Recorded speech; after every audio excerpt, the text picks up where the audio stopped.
right, so this video is going to be about installing an awning on our trailer. We have a 16-foot long trailer, and the awning is, I tried to do a 16-foot awning, which gives you about I think it's 15.2 fabric, and it wouldn't quite fit. I think like 16 foot was to like right here, and so it made it just like, you know, I was just a few inches too big.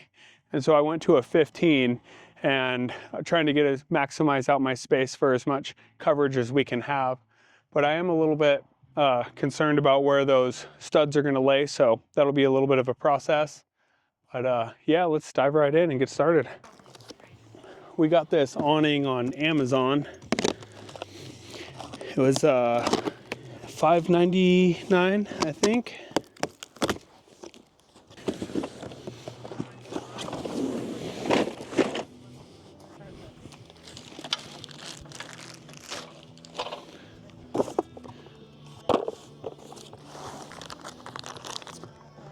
Some hardware and some stakes. All right, so looks like we've got 3 pieces here, and this is going to be our main spring bar.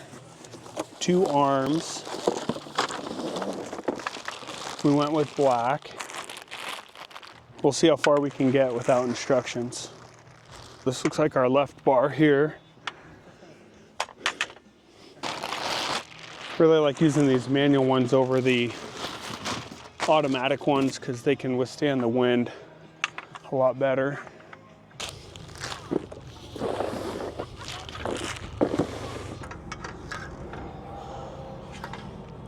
Let's see, left.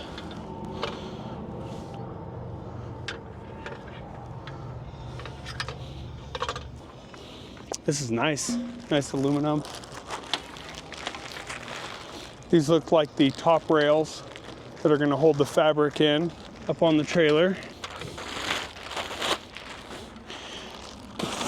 And it looks like the connection points to join the 2 together come inside of here.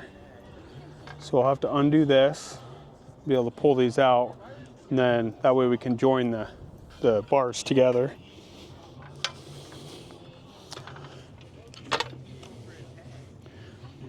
We'll start by putting our bar together here.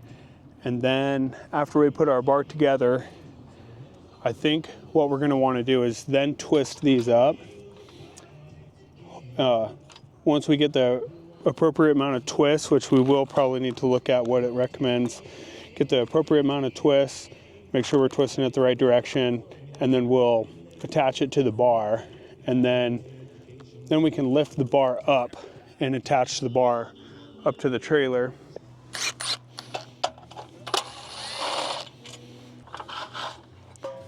Perfect. Oh, look at, they make it so easy for you. That's always nice.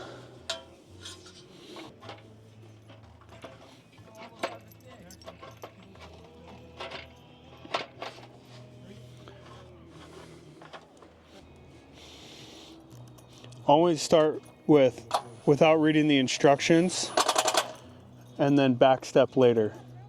Be a man.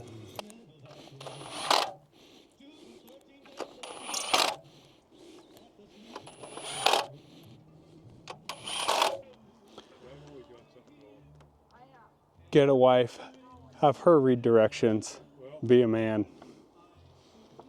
Pretensioned. No twists required. All right, so now we got our roll bar put together, and it looks like Michelle found in the instructions that it's pretensioned, so that's awesome. So what does pretensioning mean? Pretensioning means that the springs that are already inside of this are already wound up the proper amount of twists so that when you pull it out to set up your awning and you start to retract it, it retracts itself back and it's got the spring tension on it. So that's what pretensioned means, is that the springs are already wound up in this, the appropriate amount of twists. So it's very important to be careful not to flip this switch here on the side. if you flip this switch on the side while it's pre-tensioned, then this is going to just go crazy and flip around, and you'll have to retension it. So here in a minute, we're going to mount these onto here.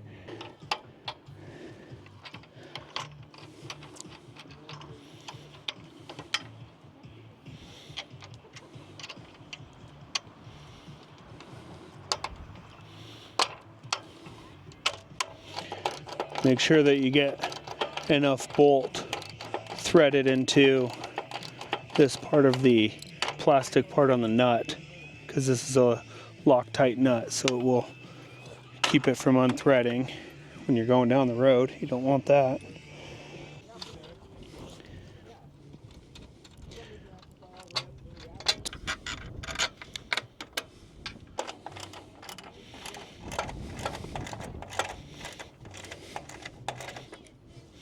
Okay. All right, so now that we got our poles mounted to our tube here, we're gonna figure out the distance from this set of screws to that set of screws. So we're gonna just hook the tape to the end of this.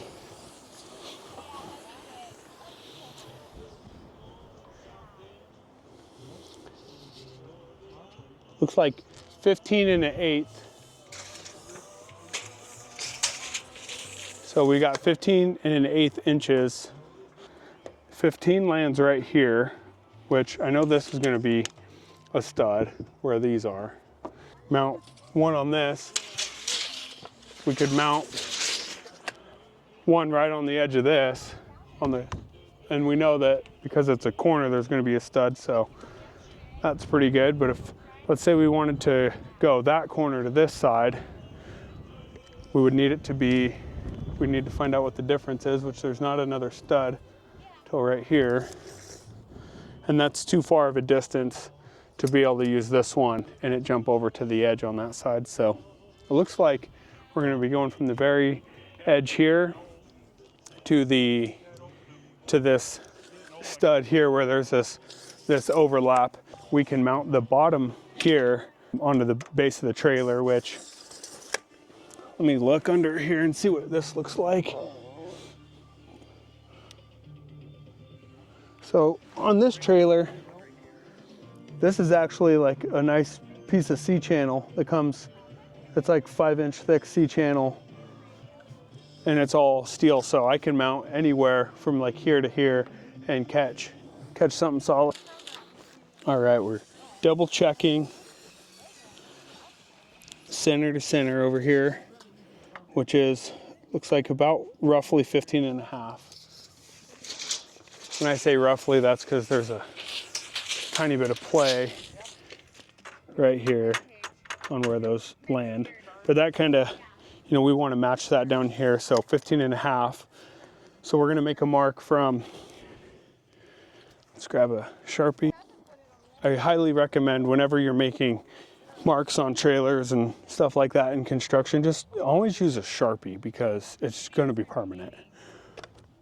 So I'm just gonna make a little mark on where the center of this is going to go.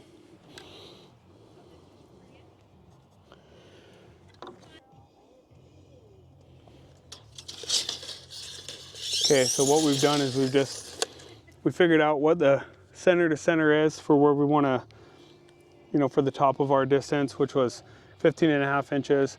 Then we made a mark on that side, pulled over 15 1/2 inches, but actually we're lucky it lines up directly.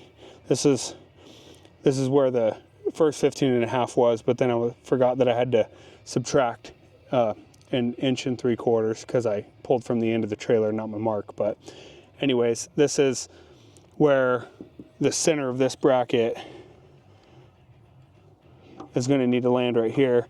So we're going to need to take this off, which we won't be able to use anyways, or we might if we remount it over here. So let's get this off, let's get these mounted, and then we're going to start installing the top rail across the top. And then after the top rail, we'll get going on the fabric. If anybody's ever dealt with these screws on trailers, it looks like a star bit, but it actually won't fit most star bits because it has 8 edges around it instead of 6. But these are actually meant for a square bit. So just use a square bit and it'll fit right in there.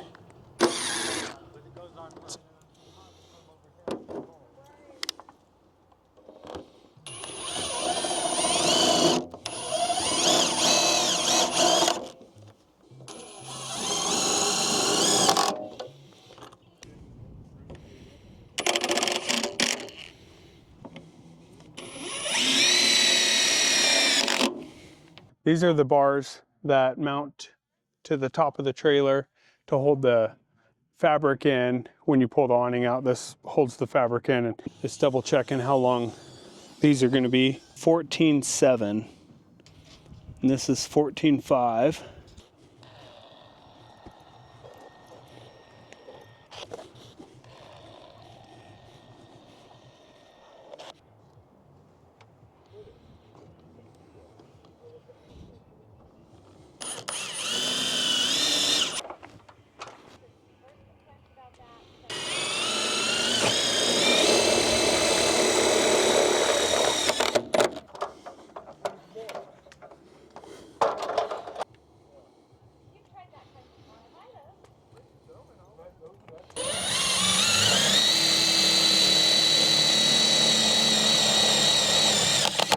Try to always put the awning up on a really windy day if you can.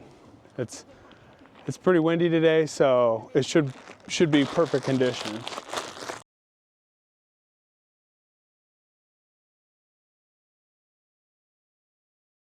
There's 3 of these plastic lines, and the thicker one goes for the top rail, and the 2 little bit thinner ones go onto the bar here.